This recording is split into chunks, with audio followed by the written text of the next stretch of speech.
Hey guys, Luke here, and welcome back to Season 2, Episode 6 of my West Tigers career mode. Now in this episode we're going to be taking on the New Zealand Warriors and the Canberra Raiders. Now the Warriors, always a good side on this game and on all the games pretty much. I suppose that's just because they're so hot and cold, so it's really hard to put them into game form just because, you know, do you rate them at their best or at their worst or in between? Like, what do you do? But their side actually is a pretty solid side. I will say it's probably not as good as their last year's side, but they're still, you know, rumored to be one of the heavy favourites to win the whole comp. Although, you know, if you have a look at the start, they're not really in a great position. But yeah, Lola here on the bench, I'm not sure what to go. They've got Fishiahi at fullback, so Tompkins is left, and I believe Nathan Friend also left as well. Or I don't know, I think Lulawai is a 5'8" in this game as well. So yeah, the side definitely not like super strong, but definitely a side that we need to look out for. I'd say, you know, we've probably got the top side in the comp, possibly. But yeah, Warriors definitely threatening. They're a very attacking side. You see there, the Wolfman, David Williams up the left wing. He just dropped the ball, just hoping someone would pick it up. Unfortunately for us, it was our side who picked it up. And then Chris Lawrence gets the ball here. Nofaluma will race away and score. You see Fishiahi gaining on him, but Nofaluma will have enough to get to the line. He had enough of a start, so there was no doubt about that one. And that was just really well worked. Move down the right hand side. Tedesco chiming in, getting it to Chris Lawrence, who had a really nice offload for the last pass. So pretty good start to the game, although I will say, you can see here, Warriors causing a lot of havoc in terms of, you know, busting tackles and that sort of stuff, but just typical Warriors stuff, just playing stupid once they do that sort of stuff. You saw there, Aaron Woods picked up an intercept, ran, I don't know, 30 metres or so, and then right here, Alex Glenn tackled over the line, he's held up. That was very annoying, very close, and we didn't get another chance to sort of do anything. And then right here, I think it's Dominic Peyroux, just scores a really frustrating, I know it's Allwood, who used to play at the Raiders. It was just a really frustrating try to concede due to the fact that I thought we were playing better than Warriors, and it's just one of those ones, like missing 2 tackles in a row. It doesn't usually happen.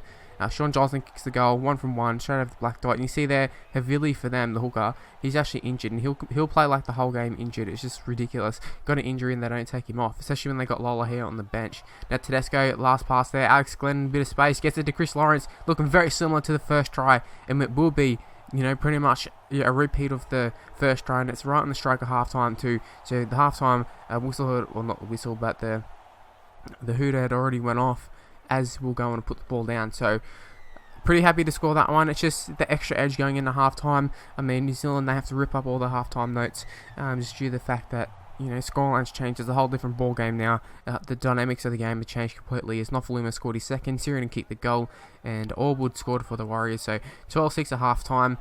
I'm definitely happy with that. I mean, it could be worse. Like, Warriors could be ahead by, you know, heaps. There's been a lot of broken tackles, but we've had pretty good scramble. Not too many in terms of like huge line breaks or anything, but you see here they're a very attacking side, spreading the ball right from a kick, and you see we eventually bring them down with Tim Simona, and they still got the injured hooker on. So you think that'd be something we'd look to exploit possibly, but he actually throws a brilliant pass there to the number 4, which I think is Allwood, the try scorer. Tedesco brings him down this time. And Tedesco, he is someone who, he is pretty solid in defence, but just comes up with some shit sometimes. But right here, oh, I couldn't believe that. Blood was boiling after that one.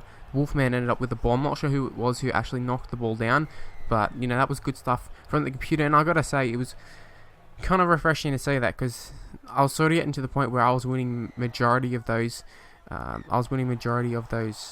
balls, and it just really wasn't too hard. I could score at will pretty much, or knock it down, whatever, and it was nice to see the computer actually come up with, you know, a good play from that.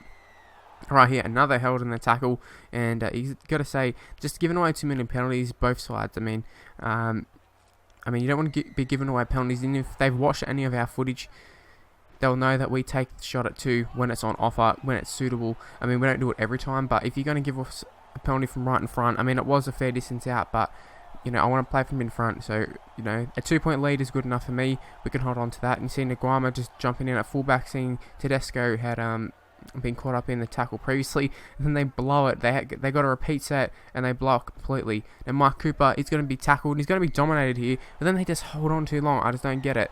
Now, there was a final sin bin warning if you didn't see, and we ended up blowing our chance there with a 4 pass, just rookie error just there, just absolute shit. Now right here, I don't know who kicked that ball, but that was absolutely brilliant, and we got a lucky bounce. Tedesco retrieves it, so I thought it would just show that the Warriors, they were just inches, meters centimetres away from kicking a 40-20. It just didn't work out for them. And then right here, Chris Lawrence should have tried to cut back inside, and I believe he actually did sort of, but he ended up getting thrown over the sideline. Nothing happened from there. And then Sam Thaiday, as he does a lot of the times, you don't really get to show too many Sam Thaiday highlights because it's not like he's going and scoring or, you know, creating huge line breaks or whatever, but he wins us a hell of a lot of penalties and, you know, creates that sort of stuff by palming off some players and just quick play of the balls, that sort of stuff. He's a brilliant player. And then we saw right there, we couldn't take advantage of the man down, but we did end up holding on for the victory. That penalty goal ended up being what was the winner. So, yeah, I think there's nothing that's happened in terms of these penalty goals that's made me change my mind and say I shouldn't be taking these, because every time I do it seems to sort of work out in our favour. So we'll just keep doing that, and hopefully everything will continue to be all rosy and you know, fall, you know, in the right path as it has been. And yeah, the Warriors, no match for us really. Moving on to the next game against the Raiders. Also, I should mention, showed that there's a few little clips in between the game and this one in terms of the results for the previous rounds and that sort of stuff, and I didn't really mention that. I don't really care who wins the other ones, to be honest, but it's just for you guys.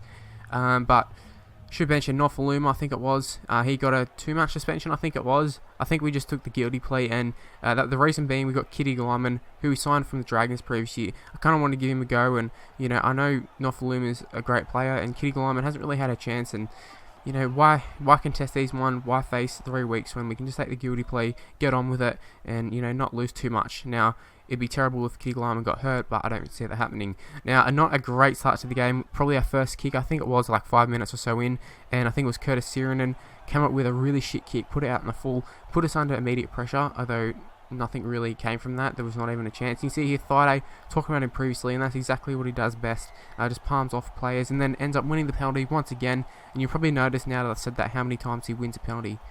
Now Luke Brooks scores a try, just goes over, scores the first try of the game, and that's just a Luke Brooks sort of try that we've been scoring this game. Not something that he's probably a real life Luke Brooks can do, just the palm off and go straight through. But I mean, the change of direction was what killed them, I think. That's just my opinion. I think that's what scored the try. Right here, I think it's Keith Galloway. He ends up winning a penalty, and, you know, they're already on their second or third penalty of the half, so they're facing a sin bin warning, and we'll be looking to exploit that completely. Now Kevin Agama goes up, he wins the ball, and he scores a try. You can see in the right hand corner, it says, it does like, it's a little bit of a glitch or something. They go to the video ref or whatever, but it already comes up in the right hand corner that you've scored a try if you've got those objectives. So it gave it away, but thought we'd take another look at it because it was such a sweet try. And I think it was Luke Brooks who put up the bomb, and it just, I don't know, I really like the bomb animations on this game. I think they look so awesome. Now up the right wing, I don't know exactly who it is. It looks kind of like Jack White, and to be honest, just there.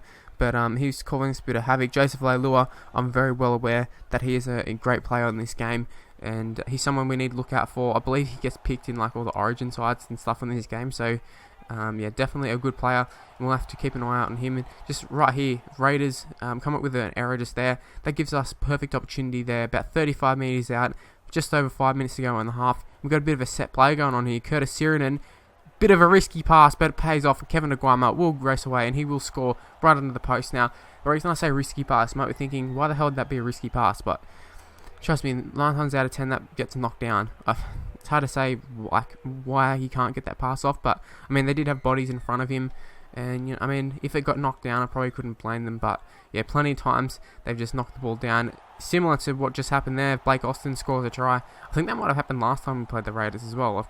I don't know if it did, but for some reason I'm feeling that's what happened in the first season. But yeah, just the knocking the ball down, and, you know, no repeat sets and that sort of stuff. It is very frustrating, but at the same time, if you play a sort of realistic sort of style, you shouldn't have too much of a problem with it. And, you know, I think we got pretty lucky with that try, and good thing we did score that try considering we did concede a try straight away. But I don't know, maybe if we didn't score that try, the Raiders don't score their try either. I'd say, you know, that is what's going to happen.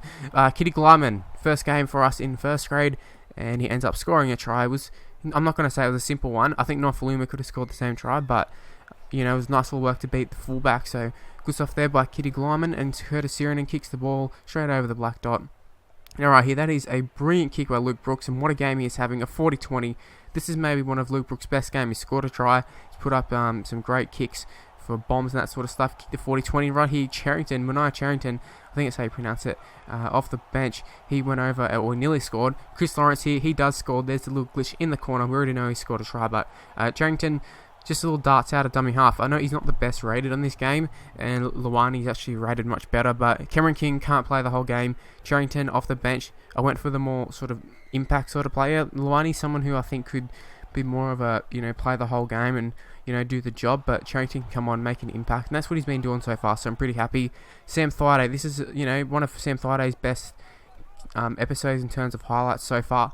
He's been in everything really. Now Kitty Glyman takes it around the fullback Jack Whiten again, and he's only got, I think it's Sam Williams chasing, so Sam Williams won't be Kitty Glyman won't be having any of that Sam Williams chase, and he just outpaced him, just everything, and scores another try. So 32-6, it is a flogging here, and 34-6 it is currently. We've kicked 5 from 6, so I'm pretty happy with that.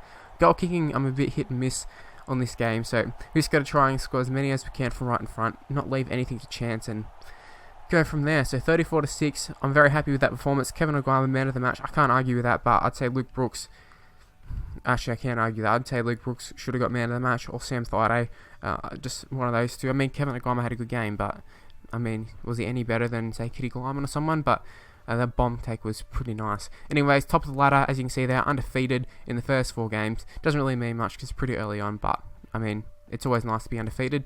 Anyways, that's where the video is going to end. Hope you have enjoyed it. If you did, please leave a like, subscribe to my channel, follow me on Twitter at MrLukeNYT, Facebook page in the description below, and I'll see you for my next video. Bye, guys.